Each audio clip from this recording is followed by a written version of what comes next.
I'm not going to get into the problematic nature of all of the evidence. Almost none of it stands up to even the most basic, logical, and critical questions, whether it be the ridiculous formulas used to make the multi-million estimates,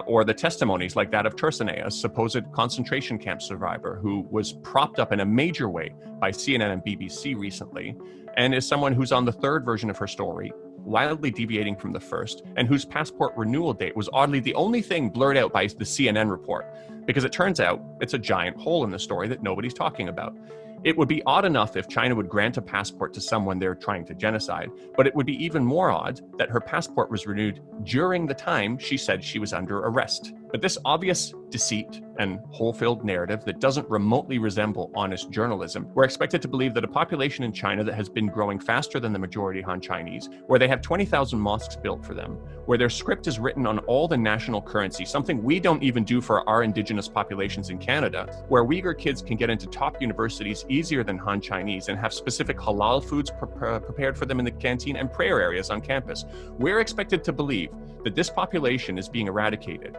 It's a ridiculous statement, whether it be in a literal sense or even a cultural sense. The fact that we're not looking at how to hold Australia accountable for events we have literal footage of,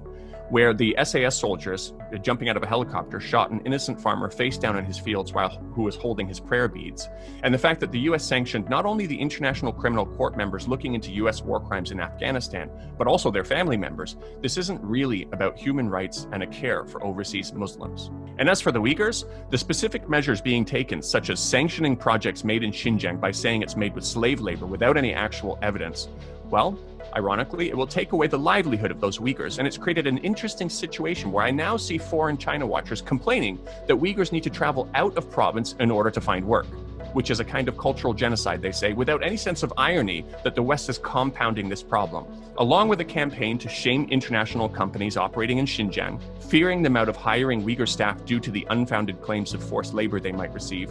I think the sanctions are designed to do exactly what sanctions are designed to do, which is to make ordinary people suffer.